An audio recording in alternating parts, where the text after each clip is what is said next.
Hey, hey, hey. It's Filter Free Friday, y'all. Listen, I am so glad y'all here. I had one of the most rewarding opportunities just this week to experience the idea that sometimes we just really don't know what people be going through. I was going into a meeting and I was running a little late, and there was someone in the lobby, and she was on the phone, sounded like she was talking to a doctor, or at least a doctor's office. And she was walking down her history of having had breast cancer. And I think she was saying that something about um, symptoms coming back. Anyway, I was ear hustling, so I don't really know. And it didn't have nothing to do with me. And I was rushing into a meeting. And I was trying to report that there was a traffic light that wasn't working like it was supposed to. And the lady couldn't quite understand basic directions. So needless to say, I was distracted. But I get into the meeting. I'm going on about my day. I'm listening to the presenters. And the next thing I know, I hear, "Get out of my seat." I was sitting there. And I turn around and look, and it was the lady who was in the lobby talking to the doctor's office.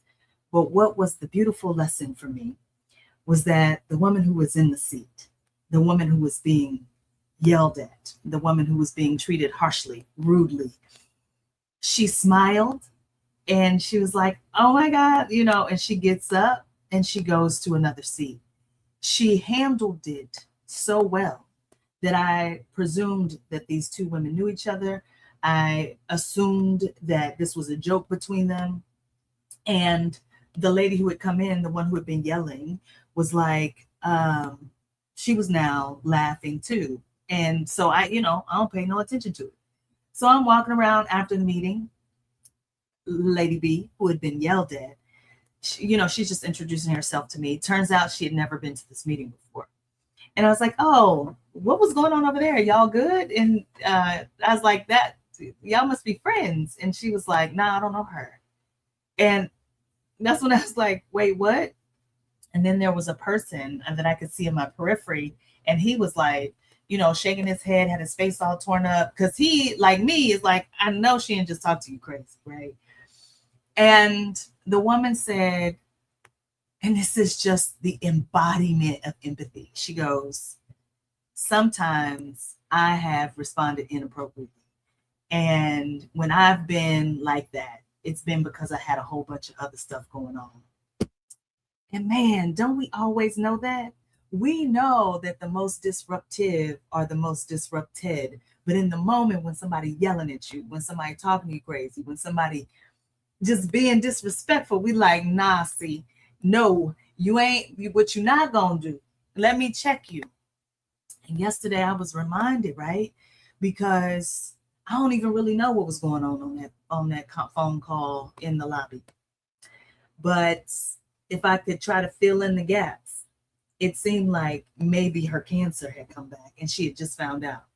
And the container for her rage and grief and sadness was the lady who sat in her seat.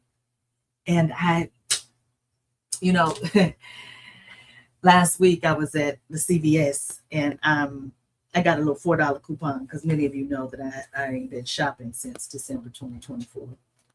And I got my little $4 off. And so I needed some eyeliner, something, I don't know. Something that was $4 because I wasn't gonna spend no more money. And when I get to the self-checkout, the machine don't take my receipt.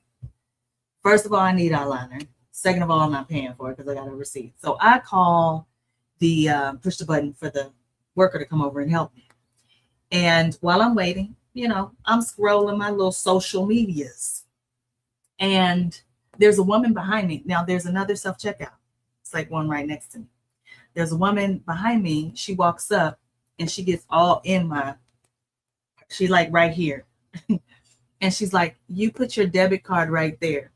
Now, all of us have, I don't like to call them triggers. I feel like that word is just too strong. But all of us have these things, these thorns that if somebody touch it, it's like, "Get your hand out my pocket," right? And for me, it is for somebody to act like I'm stupid. So clearly I know where to put the debit card. I don't need help. And so I take a breath and I go, I'm waiting for customer service. She stays like right there. Here comes the customer service agent, and I tell her what happened. She takes my coupon out. We try it again and it works. But she tells the other lady, you can use the other one, it works. And she's like, no, it doesn't work. Somebody else goes around her and uses it and it works. Here's the point of that story. I don't know what's wrong with this woman who all up in my, I don't know what's wrong with her. I don't know why she right here. Like, why is she right here? I don't know.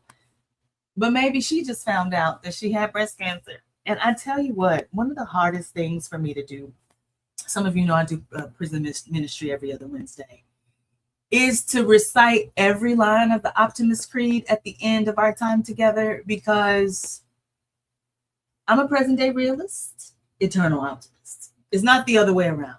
Present day realist first. And present day realist sometimes shows up with the MFer part of the Holy Educated MFer. And all I want to leave with you today, sugar, is something you already know. I ain't telling you nothing you don't already know. I'm often not telling folks anything they don't already know. And that is that we are sometimes going through things that cause us to show up and blow our pain through other people. I have a rule that if I'm hungry, angry, lonely, or tired, do not have an important conversation. And just like we are going through stuff, and sometimes we blow our pain through others, we have to remember that other people are sometimes going through things, massive things, and we bump into it, and it ain't got nothing to do with us, and we can't take it personally.